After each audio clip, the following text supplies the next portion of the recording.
네, 이쪽은 시기별 경제 상황 보는 건데요. 먼저 삼국시대입니다. 삼국시대 때는 왕토 사상이라는 게 있습니다. 왕토 사상. 모든 영토는 왕의 것이다. 모든 영토가 왕의 것이기 때문에 조세 수치, 세금을 걷습니다. 또 왕족이나 관리들한테 땅을 주는데 시급 노급이라는 걸 줬습니다. 시급 노급은 뭐냐면 시급 같은 경우는 어떤 공신이나 왕족들한테 준 거고 노급 같은 경우는 이제 관리들한테 준 겁니다. 근데 이 차이점도 있지만 공통점은 수조권을 준 거예요. 수조권. 그 당시는 세금이 어떤 곡식이었는데 곡식 수확량의 10분의 1 정도를 내는 거였는데 원래 국가에다 바칩니다. 근데 관리나 공신, 왕족들은 그 국가에 내는 10분의 1을 자기들이 가져가는 거예요. 그래서 세금을 걷는 권리를 국가 대신에 얘네들한테 줬는데 이것을 수조권이라고 하고, 그리고 그 땅에 따르려 있는 사람, 농민이 되겠죠. 농민을 일을 시킬 수 있는 땅이 시급과 노급입니다. 그래서 자기가 공신이나 왕족이 됐거나 관리가 되어서 시급 혹은 노급을 받으면 그 땅에서 나는 세금을 가져가게 되고, 그리고 거기에 딸려 있는 사람들을 일을 시킬 수가 있겠죠.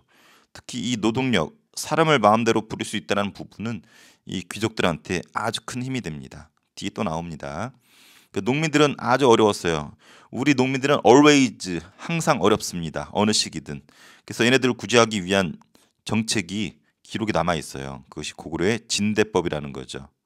진대법 하면 나오는 표현이 요거예요. 춘대 추납이다. 봄 춘자 가을 추자. 봄에 빌려줬다가 가을에 걷어들이는 거예요. 봄에 쌀이 부족하거든. 가을에 추수한 것을 봄쯤 되면 쌀이 없기 때문에 봄에 곡식을 빌려주고 거기서 이자 대략 한 10분의 1 정도 받아서 원금과 함께 걷어들이는 것을 춘대추납이라고 합니다. 봄에 빌려주고 가을에 이자 약간을 받는 춘대추납. 이게 진대법인데 기록에 남아 있습니다. 그래서 농민은 항상 어려웠지만 옛날에 진대법처럼 관리를 해줬다라는 거.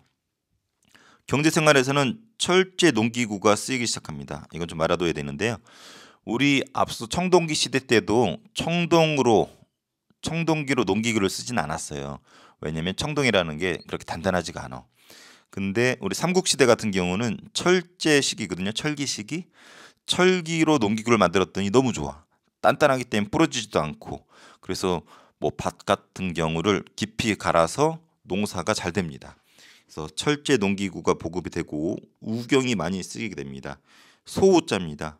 그래서 소로 농사짓는 걸 우경이라 그러는데 이게 왜 좋냐면 소 뒤에다가 쇠로 된 쟁기를 끌고 소가 끌게 되면은 그 쟁기를 통해서 깊이 땅을 팔 수가 있어요. 그러면 농사가 잘 된다고 해요. 그래서 황무지도 개간하고 수리시설, 뭐 저수지나 물을 보관한 보 같은 걸 만들면서 농업이 삼국시대 때 좋아지게 됩니다. 그래서 우리가 기억할 거 철제 농기구, 우경 이런 것들을 알아두면 좋습니다. 상업이나 수공업에서는 장인, 기술자죠. 국가에 소속되어서 물건을 만들었다라는 거. 초기는 웬만하면 국가 소속이나 귀족 소속이에요. 개인이 하는 경우는 거의 없습니다. 그리고 시장이 개설됐는데 신라 시대 때 동시라고 하는 시장이 개설이 됐었습니다. 그래서 장인은 국가 소속, 동시라는 시장이 신라에 있었다. 이 정도만 알면 될 것 같아요. 근데 이제 남북국 시대로 가죠. 통일 신라가 등장하죠. 삼국을 통일하고 남쪽에 신라가 통일을 했고 북쪽에 발해가 등장했죠. 그래서 우리가 신라는 남국, 발해는 북국해서 남북국 시대라고 부른다고 앞서 배웠습니다. 여기도 역시 세금을 걷겠죠. 그 부분입니다. 통일 신라부터 볼게요. 우리는 신문왕을 꼭 기억해야 됩니다. 요거 중요합니다. 신문왕은 앞서 배운 노급을 폐지했어요. 우리 신문왕 하면은 우리 앞서 배울 때 뭐 배웠나요? 선생님 우스개로 뉴스페이퍼 킹 해가지고 반란 일으키는 귀족들을 뉴스페이퍼 신문지로 돌돌돌 말아가지고 싸다고 쳤다 그랬었죠. 신문왕 하면은 무조건 떠오르는 것이 왕권 강화였어요. 그게 여기도 나타납니다. 노급을 폐지했다라는 것은 앞서 노급 배웠죠. 관리들한테 주는 땅이었는데 땅에서 나는 세금 수조권도 주지만 모두 주는 거였어요. 그 땅에 딸려 있는 사람도 주는 거였죠. 마음대로 부릴 수 있단 말이에요. 그래서 맘만 먹으면 얘네들 데리고 반란 일으킬 수 있죠. 그래서 노급이라는 것은 귀족들한테 상당히 유리한 건데 이걸 폐지합니다. 대신에 관료전만 지급했어요. 관료전은 수조권만 주는 거예요. 한마디로 뭐가 사라진 거야? 이 사람 부리는 것이 날라갔죠. 그래서 노급을 폐지하고 관료준 지급했다는 것은 너넨 세금만 걷어. 사람들은 부리지 마. 반란 일으킬 수 있으니까 그런 소리입니다. 그래서 신문학 때 노급 폐지, 관료준 지급 아주 중요하고 왕권 강화, 귀족은 힘을 줄이는 거였었다라는 거 이해하면 좋습니다. 또 기록이 성도광 때는 정전이라는 걸 줬대요. 백성들한테. 그래서 백성들을 위해서 땅을 줬다라는 기록도 나오는데 그 땅의 이름은 정전이다. 그리고 우리가 기억할 거 조세, 공물, 역. 조세라고도 하고 전세라고도 합니다. 공물이라고도 하고 공납이라고도 해요.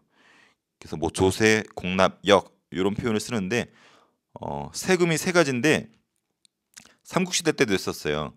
그래서 앞으로 배울 것은 다 이렇게 나옵니다. 조세, 공납, 역이다. 한마디로 삼국시대 이래로 조선시대까지 세금은 세 가지였어요. 조세, 공납, 역. 요게 원래 오리지널은 중국 거예요. 중국에서 요 제도를 만들었는데 우리도 중국 문화권이잖아. 그래서 우리나라도 삼국시대부터 요거 따라 쓰다가 조선시대까지 약간 변형은 되지만 모든 틀은 똑같습니다. 조세, 공납, 역.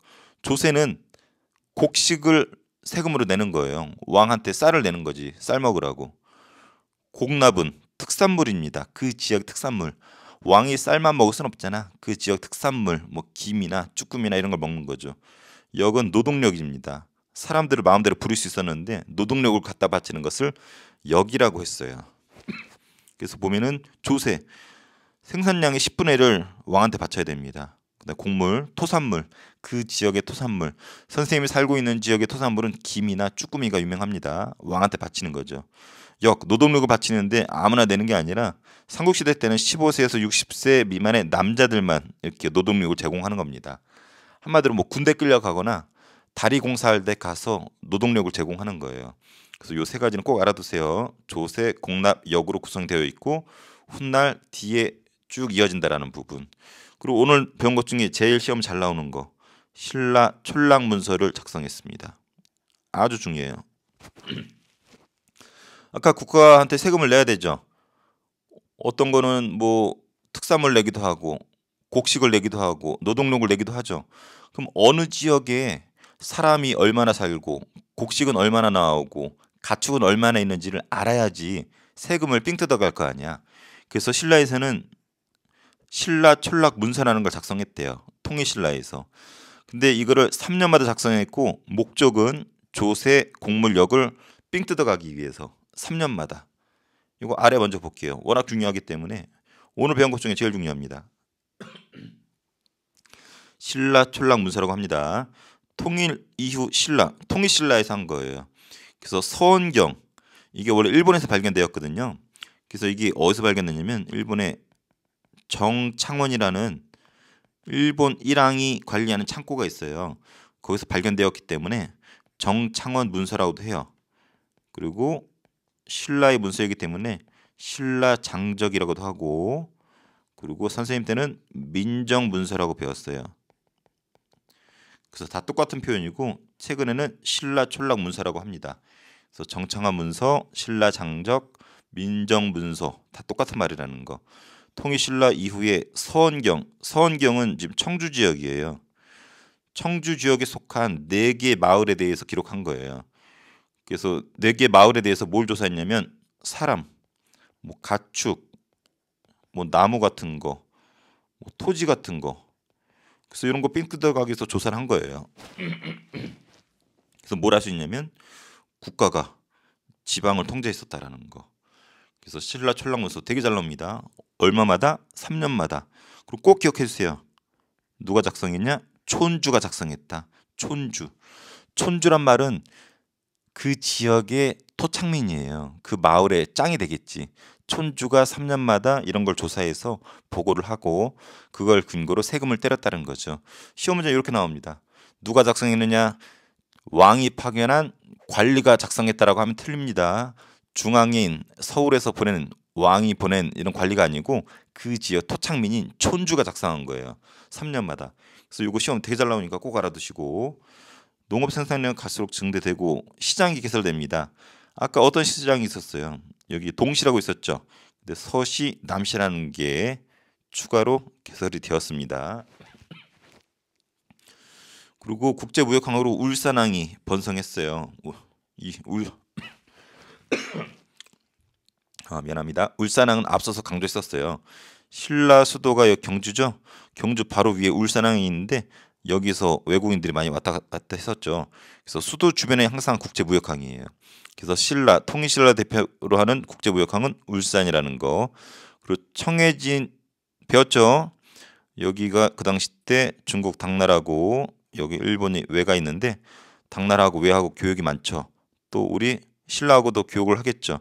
그래서 요 아래쪽이 무역을 하는 아주 좋은 바다예요. 그래서 요 바다 한가운데 완도 지역이라고 그랬었죠. 완도 지역에 누가 장보고라는 장군이 청해진을 설치를 해서 요 아래쪽에 해상무역을 장악을 했죠. 그래서 해적도 소탕을 하고 해상무역의 주도권을 장악했었던 부대 청해진 장군 장보고 현재 위치 완도라는 섬이고 완도에 가면 청해진 흔적지가 그대로 남아 있습니다. 자, 위에 발해 부분이에요. 발해는 두 가지만 기억하면 돼요. 윗부분이라서 춥기 때문에 물론 일부 지역이 벼농사는 있었지만 주로 밭작물, 밭농사 중심이라는 거. 그리고 말이 많이 나옵니다. 그래서 목축. 그래서 밭, 말, 목축. 요 정도는 꼭 기억해 주세요. 발에는 밭농사, 말과 같은 목축이 많았었다. 자, 넘어갈게요. 고려 시대로 갑니다.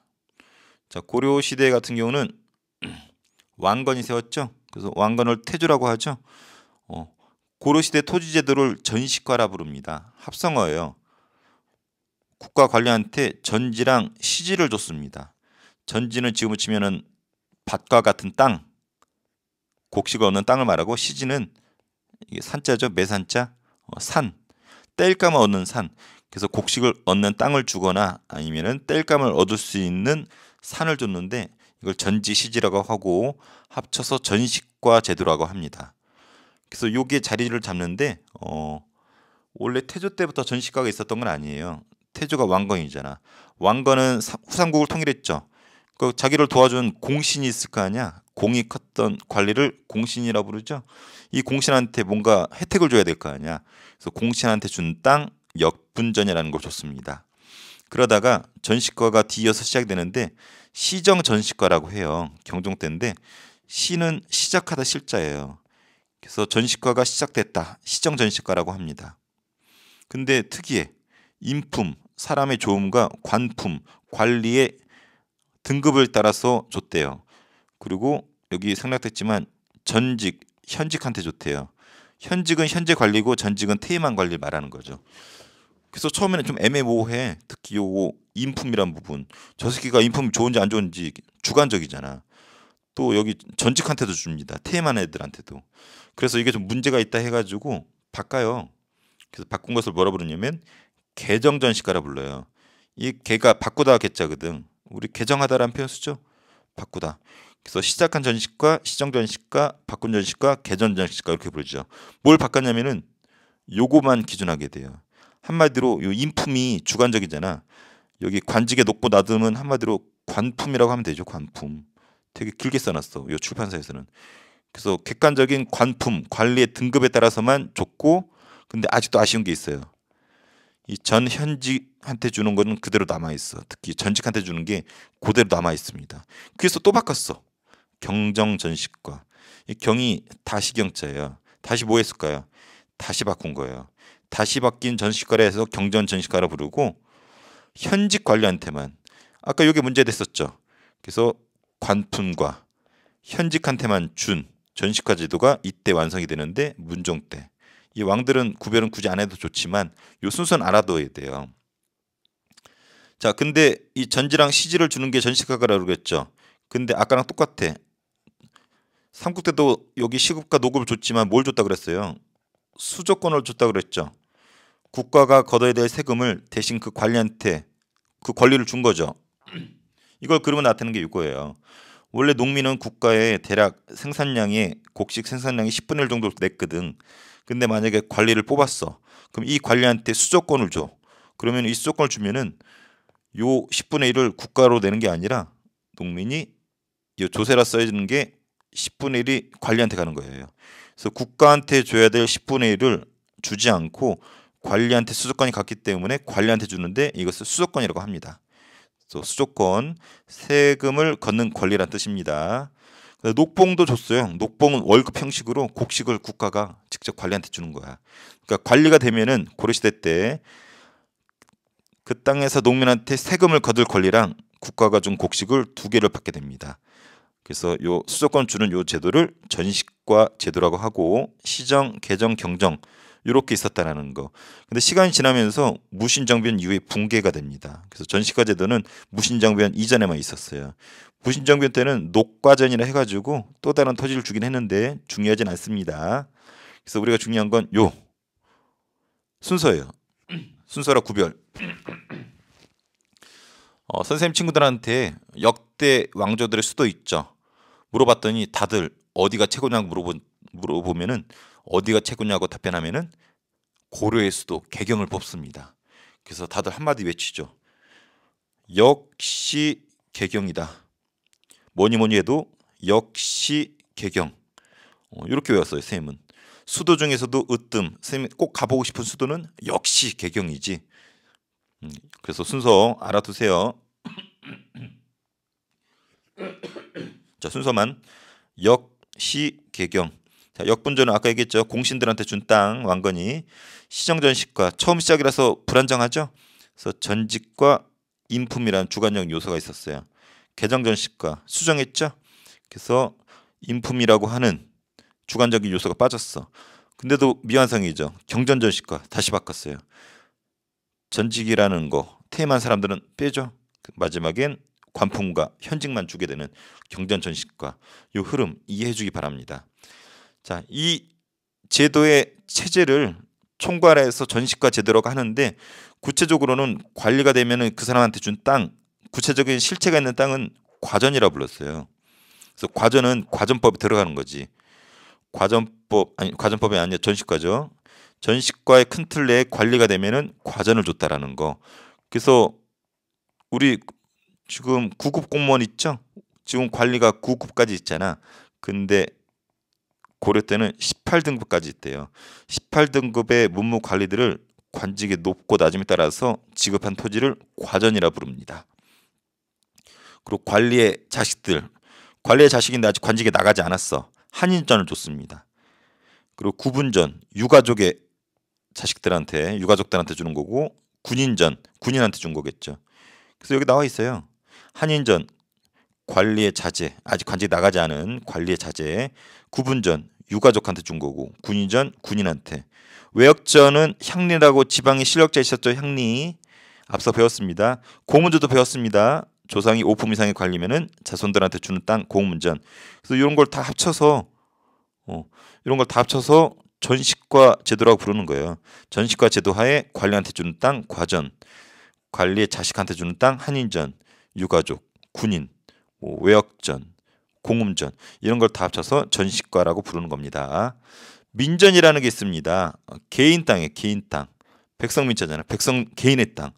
그래서 여기 사유지의 사자가 개인 사자예요. 귀족과 농민 개인 땅. 그래서 개인 땅이기 때문에 뭐 매매, 상속, 임대 다 가능해요. 단 국가에서 수조권을 행사한다는 말은 국가에다가 대략 10분의 1 정도의 세금을 내야 된다라는 거죠. 자, 그래서 수치제도가 세금제도잖아요. 세금을 거두려면 뭐가 필요해?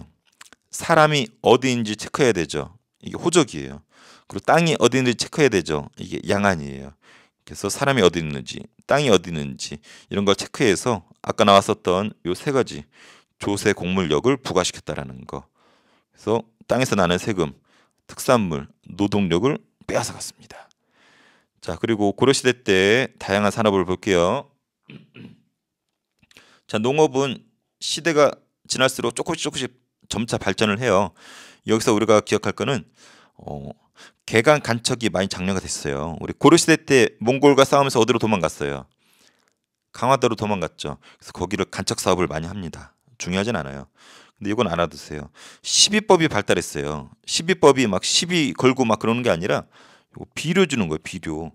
옛날에 시비법이 발달하지 않아서 비료가 없어서 비료가 별로여서 땅이 힘이 없어요. 그래서 농사 한 번 지면은 쉬었다가 농사 짓고 또 농사 지고 또 쉬게 하고 그런 게 너무 불편하잖아요. 근데 시비법이 발달하면서 땅을 놀리지 않고도 계속 농사를 지을 수가 있는 거죠. 그 밭농사에서는 2년 3작이라는 거.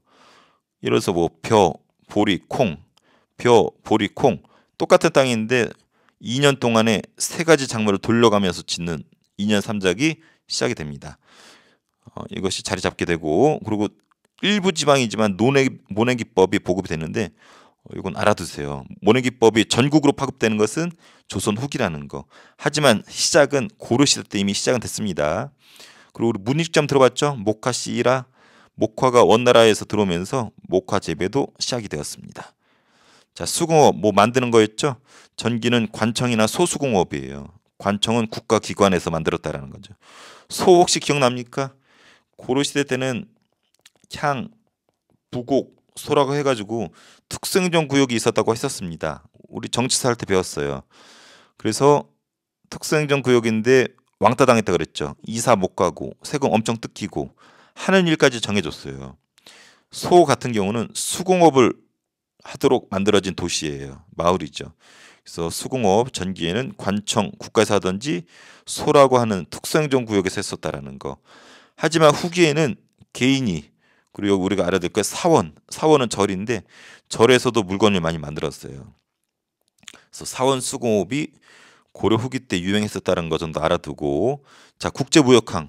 고려의 국제무역항은 병난도입니다. 병난도. 자, 시전이란 말은 어떤 시장 같은 것들을 관리하기 위한 그런 부분인데 국가에서 시장을 관리했다. 시전 그렇게 중요하진 않습니다. 이것은 병난도로 꼭 알아두세요. 아까 신라의 국제무역항은 어디였습니까? 아까 얘기했었죠. 수도가 여기 경주이기 때문에 바로 위에 울산항이라고 그랬었죠. 그래서 신라의 국제무역항 물으면 울산항을 꼭 얘기해야 되는데, 고려의 국제무역항 하면 무조건 병난도를 얘기해야 됩니다. 여기가 예성강 하구에 있어요. 하구는 바다로 나가는 그 입구를 말하죠. 그래서 예성강 하구가 배들이 많이 왔었어요. 어떤 애들이 특히 왔었냐면 여기 써있다시피 아라비아 상인들. 그래서 아라비아 상인들이 왔다가 자기네 나라 가가지고 우리 고려를 소개합니다. 고려에 갔더니 살 게 너무 많어. 어떤 나라라고? 고려. 어떤 나라? 고려 해가지고 여기서 유래한 것이 우리 코리아. 우리 대한민국 이름이 영어식 표현이 물론 지금은 C가 아니고 K를 쓰지만 코리아로 알려지게 된 계기가 이 아라비아 상인들이 세계에 퍼뜨린 거예요. 어디에서? 이 병난도에서. 그래서 고려 시대 때. 그래서 그 유래가 병난도, 코리아, 아라비아 상인이라는 거. 요 정도는 그냥 상식을 알아두세요. 그래서 어떤 나라든 국제무역항은 수도 바로 옆에 있습니다. 그래서 신라는 경주 바로 옆에 울산, 고려는 수도 개성 바로 옆에 있는 예성강에 있는 병난도라는 거. 그래서 병난도 아주 중요합니다. 자, 양이 좀 많아요. 다른 출판사랑 다르게 다른 출판사 2개 분량을 이쪽은 묶어서 이렇게 만들어 놨어요. 그래서 시간 좀 갔지만 정리를 해볼게요. 삼국시대입니다. 왕토사상으로 왕의 모든 토지는 왕의 것이다. 상징적인 거예요. 그래서 여기서 세금도 걷고 왕들한 귀족들한테 땅도 줬죠. 그래서 시급과 노급은 수조권과 노동력을 줬다라는 거 얘기했습니다. 농민들이 어려운데 진대법, 춘대추납으로 곡식을 빌려주고 이자를 받았다라는 거. 삼국시대 중요한 건 철제 농기구가 쓰였다는 겁니다. 그리고 서로 농사짓기 시작했고, 자, 그리고 수공업에서는 장인들, 기술자들은 국가에 소속돼서 만들었었고 시장이 있었는데 신라의 동시라는 게 있었습니다. 중요하진 않아요. 자, 남북국 시대 통일신라랑 발해를 합쳐서 남북국 시대라 부른다고 했습니다. 거기 수치체대. 여기서 기억할 거 시문왕이라고 그랬었죠. 귀족들한테 유리한 노급을 폐지하고 관료전을 지급했습니다. 한마디로 수조권과 사람을 줬던 노급을 폐지하고 수조권만 줬다 그랬죠. 세금 걷을 수 있는 권리. 그래서 이건 왕권 강화, 귀족 죽이기라고 했습니다. 성도광 때는 정전이라는 줬고, 그리고 삼국시대부터 수치체제 큰 시스템이 마련된다고 그랬었죠. 조세, 곡물, 역 세 가지 꼭 알아두라 했습니다. 조세, 곡식 10분의 1, 곡물, 토산물, 특산물, 역, 노동력, 남자들만. 요 세 가지는 조선까지 유지된다라는 거. 그리고 오늘 배운 것 중에 제일 시험 잘 나오는 거 신라 촌락문서 3년마다 누가 작성했다? 촌주가 작성했다. 왜? 조세 곡물역 삥 뜯어가려고. 자, 그리고 농업 생산량은 항상 증대되고 시장이 추가로 개설됩니다. 아까 동시 있었죠? 근데 서시, 남시 이런 것들이 만들어집니다. 그리고 통일신라 국제무역항 울산항이라고 했습니다. 그리고 남쪽에 청해진 기지를 만든 장보고 완도에 있었다고 했고 해상무역을 장악했었다 그랬죠. 발해는 두 가지 알아들어 그랬죠. 반농사, 말과 같은 목축. 자, 그리고 신라 총락 문서라고도 하고 민정 문서라고도 하고 정창원 문서, 신라 장적. 그래서 지금의 서원경, 청주의 4개 마을에 수치 체제를 확립하기 위해서 만든 것이 신라 촌락 문서라고 얘기했습니다. 자, 고려 시대입니다. 고려 시대 토지제도는 전시과 제도라고 하는데 이 순서 중요하다고 그랬었죠. 수도 중에서 최고는 역시 개경이라고 했습니다. 역본전은 후삼국 통일하는데 공이 있었던 관리, 공신들한테 왕건이 준 거였어요. 시정 전시과는 인품과 관품과 전직 현직 다 줬죠. 그다음에 개정 전시과는 관품만 했었죠. 인품은 사라지고 그리고 전직 현직 다 줬고 경정 전시과 현직 관리한테만 한마디로 전직 빼버렸죠. 그래서 관품과 현직 관리한테만 준 경정 전시과. 그래서 이 앞대가리 따서 역시 개경. 그래서 요거 참조하면 쉽습니다. 그러다가 무신정변 이후에 붕괴된다. 자, 전시과 전지 CG 주는 거라고 그랬었죠. 만약에 관리가 돼, 그럼 과전을 준다고 그랬었죠. 과전. 그 이외에 관리의 자녀 중에 관리 못 나간 애들 한인전, 그다음에 유가족들, 군인들, 그다음에 향리, 그다음에 오품 이상 관리한테 주는 땅들 이런 거 싸잡아서 다 뭐라 그런다? 전시과 제도라고 한다. 그중에 관리가 되면은 과전을 줬다. 하지만 땅 자체를 준 게 아니라 그랬죠. 뭘 줬다? 수조권을 줬다. 수조권 시스템 얘기했었죠. 원래 국가에 내야 될 걸 이제 안 내고 관리가 된 사람이면 수조권을 줬기 때문에 이 농민은 앞으로 국가가 아니라 관리한테 세금을 내야 됩니다. 관리는 이 수조권도 있지만 녹봉이라고 하는 고정적인 곡식도 받았었다라는 거. 그래서 민전이라고 해서 개인 사유지도 있었다 그랬죠. 마음대로 처분할 수 있었어요. 그리고 양안 토지가 어디 있는지, 호족 사람이 어디 있는지 체크를 해서 이런 거 부과했는데 중요하진 않고. 자, 고려의 농업에서는 2년 3작 돌려짓기가 보급이 됩니다. 그리고 모내기법이 남부 일부 지방에서 시작이 되기 시작한 거야. 목화 있었고 그리고 강화도 같은 개척 사업이 있었고 수공업선 전기에는 이제 관청 주도고 소 특생정구역 소수공업이 있었고 후기에서는 개인이 하기도 했지만 요 사원 절에서 수공업이 발달했다라는 거. 그리고 국제무역항 아까 신라는 울산항이라고 하면은 고려 같은 경우는 예성강 하구의 병난도라는 거 너무너무 중요하다고 얘기했습니다. 자, 문제 풀어볼게요. OX 삼국은 왕토 사상에 따라 국왕이 모든 토지를 소유하였으며 개인의 소유지는 없었다. 아니죠. 개인 소유 있었죠. 아까 뭐가 있었어요? 여기 민전이라고 있었잖아요. 민전. 민전은 이제 고려 시대의 명칭이긴 하지만 개인 땅도 됩니다. 삼국시대 때도 있었어요. 단 국가에 세금만 낼 뿐인 거지. 왕토 사상은 상징적인 개념입니다. 개인 소유지 있었어요. 자, 삼국시대 12법 발달했었다 그랬. 12법은 아까 고려시대 때 발달했죠. 틀렸네. 그래서 12법은 비료를 주는 거라서 땅을 묵히지 않고 농사를 지을 수 있는 것이다. 그래서 이거 삼국시대가 아니라 고려시대가 되겠네요. 자, 통일 후 신라와 중국과의 교류가 활발해지면서 산둥반도에 신라방이 있었다. 이거 앞서 배운 거죠. 이렇게 튀어나온 여기가 산둥반도였었죠. 특히 대도시 등주가 있었다 그랬죠. 그래서 신라에서도 신라방, 발해에서도 발해관 이런 것들이 있었다고 했었죠. 그래서 산둥반도 지역에 신라방이 형성된 게 맞습니다. 자, 군인 유가족한테 준 고려시대 전시과제도 구본전이라고 그랬었죠. 이 구가 이렇게 입구자예요.